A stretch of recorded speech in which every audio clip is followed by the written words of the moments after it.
A week after the Navotas sanitary landfill caught fire, authorities are coordinating to manage the fallout.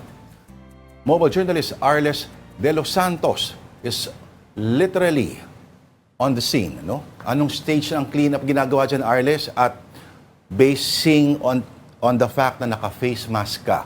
Ang sabi ng DNR, back to normal na raw ang air quality, pero mukhang pagbabasehan suot mong face mask, parang may COVID pa rin dyan. Yung hangin, hindi maganda. Actually, Lord, it's giving that, yung lagi naka-face mask para nga sa kaligtasan, Kasi, Lord, mula sa 60% lamang na apektadong bahagi ng landfill, dito nga sa Navotas Sanitary Landfill, ay umabot na ito sa 70 to 80% ang nasusunog dito, Kumpara yan, sa bilang ng hektarya ay nasa humigit kumulang 30 hektarya na yan, Kaya naman nararamdaman ng Navotas City, Malabon at yung mga karatig na lugar nito, gaya na lamang dito sa Obando, Bulacan, ang usok na nakasusulasok daw, bunsod nga nitong sunog na nangyari sa landfill na ngayon ay nasa ika-6 na araw na. Kanina, Lord, ay nagkaroon tayo ng pagkakataon na talagang silipin at maglakad mismo doon sa landfill. To be honest, mabaho, maalikabok at talagang nakasusulasok yung amoy, Parang nga tayong nasa war film kung tutuusin, At nakikita natin doon mismo yung mga basura na nasusunog dahil yan doon sa combustion ng mga gaseous na mga laman noong landfill na iyon. Kaya naman naaalarma ang lokal na pamahalaan ng Navotas at yung mga tributaryo nito para sa kalidad ng hangin. Isa sa mga dahilan kung bakit tayo naka-face mask ngayon. At dito tayo ngayon sa Obando National High School kung saan ngayon ay nananatili ang nasa 365 na mga individual. Ito yung mga apektado na pinapaalalahanan din na paulit-ulit nga kung maaari ay mag-face mask. Actually hanggang dito naamoy natin yung lakas o yung usok mula doon sa landfill. Pero hindi na raw ganoon kalakas kumpara noong mga naunang araw. Kaya kanina, nahingi na rin ng tulong yung Navotas City Local Government Unit doon sa DPWH para tulungan sila sa pag-apula rito. At Lord, hindi na tubig ang kanilang primary na gagamitin para maapula yung sunog, kundi gagamit na sila ng smothering. Yung lupa at putik para matanggal na daw talaga yung oxygen source na siya namang dahilan kung bakit nagpapatuloy ang pag-apoy. Kasi di ba sa ilalim daw ng lupa galing yung apoy, Arles? Pero teka, I stand corrected. So wala ka sa Navotas ngayon, nandyan ka sa may Obando, Bulacan kasi dyan pumupunta yung hangin, tama? Yes, actually Lord, magkatabi lang, doon kanina, mula Navotas, Malabon, and then itong Obando, talagang magkakadikit lang, At yun yung mga tributaryo, yung mga apektado na mga lugar nitong nagpapatuloy na sunog at syempre yung usok na hinahangin. Sabi pa nga ni Secretary Vince Dizon, may mga balita siyang natanggap na umaabot daw hanggang doon sa Bataan yung usok mula rito. Arles, how is the residents, yung mga naapektuhan dyan, how are they being supported? Alam ko may mga namimigay na rin ng face mask, pero what about the protection for the eyes? Kasi alam ko yung toxic gas can also irritate the eyes. Some can cause blindness din daw, Sa ngayon, Denise, actually dito, kung nasan tayo ngayon, may mga senior citizen tayo. Actually sila in a way, hindi naka-face mask. May mangilan-ngilan lamang, higit lalo doon sa mga nakatatanda.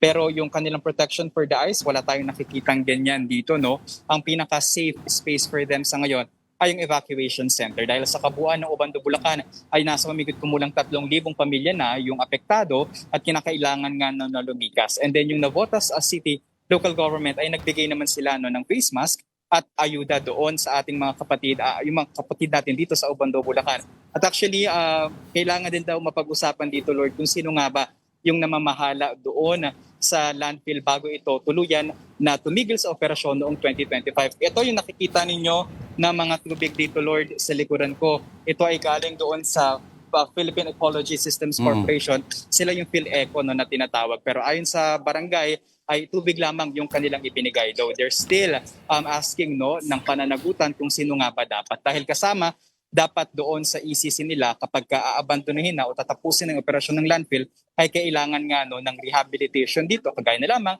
ng paglilinis o pagtapal dito and syempre yung pagtatanim ng puno kung maaari. Ano nga raw ba dahilan kung bakit hindi sinarado o hindi pa sinasarado at ina-abandon yung area na yung property ning kasi di ba 2025 pa nag-expire yung franchise, dapat wala na raw sila dyan Actually, Lord, on 2025, nung itigil ng Philippine Ecology Systems Corporation yung kanilang operasyon sa landfill at hindi na naituloy yung nakatakda ng safe closure nito dahil nag-withdraw daw ang kumpanya sa isinumite nitong safe closure and abandonment. Kaya naman, ang resulta niyan, ito yung nangyari. No? May mga ilan daw na mga piraso at syempre yung mga pwedeng mag-trigger nga ng sunog no? Kapag naiinitan at kapag lumilipas yung panahon na pwedeng maging sanhi ng sunog, which is kinalabasan nga nitong sitwasyon ng landfill sa ngayon. No? Kaya naman, kaninang alas 11 ng umaga, kinumpirma ng Navotas LGU na magkakaroon sila ng technical meeting kung saan ipatatawag mismo ang PhilEco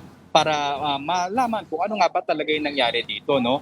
At kung magpapatunayan nga na meron silang pagkakamali, ay pwede silang maharap sa administrative, civil at criminal charges. Depende sa bigat ng kanilang paglabag. No? Sang-ayon pa rin sa RA 9003 o ang Ecological Solid Waste Management Act of 2000 at paglabag sa Clean Water Act. Dahil kasama daw sa mga apektado na yung tubig mismo na nakapaligid doon sa landfill. Arles, yung notice of violation ba laban sa PhilEco Ecology Systems, ito ba yun para sa sunog lang o previously na bigyan na sila ng notice? Lord, at least dito ay ang alam natin hindi pa tayo nakakakuha ng information kung meron pa sila mga previous records on that, no? Pero yung hoping talaga yung Navotas Local Government Unit na makausap sila patungkol dito, no? Kasi in a way parang contested din daw yung pag-aari ng lupa kung saan nakatirik yung landfill na ito sa Navotas City, no? And syempre, no, kapag kanyang contested and then inabandon na, kailangan masigurado kung sino talaga yung hahabulin. Pero ang makukumpirma naman natin ay yung PhilEco, yung huling nag-pursue or nagpatuloy ng operasyon nito, not until nung magtigil nga sila noong 2025. Arles, pakidescribe naman sa amin yung anong klaseng sulasok yung naaamoy ninyo. Ito ba, alam naman natin yung amoy nung nasusunog, halimbawa ng mga kahoy, mga dahon, papel, etc. Di ba? Pero may amoy chemical ba na naamoy dyan o something worse? Actually, Lord, pagpasok pa lang natin doon sa landfill ay medyo may amoy ammonia na, no? Ammonia? Matapang yung amoy sa dibdib.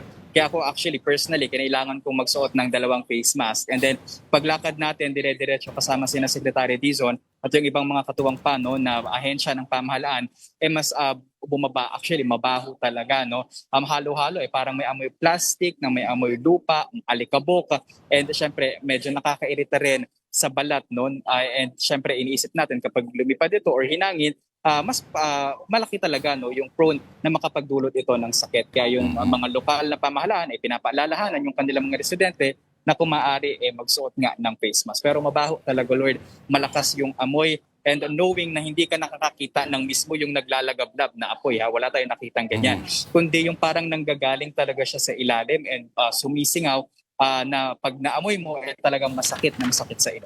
Oo. Ammonia. Alam mo ba kung saan ginagamit ang ammonia sa daily use? Yun yung mga pag hinihimatay ka. Di ba may pinapaano ka ng ammonia na nasa bulak? Pero delikado rin kasi yun if you inhale high levels of it. Mabilis lang, para pang ano lang. Isipin mo ano pang kaamoy ng ammonia. Yung mga CR, mga terminal ng bus. Yung mga sa probinsya. Yun talagang ammonia na solid yun.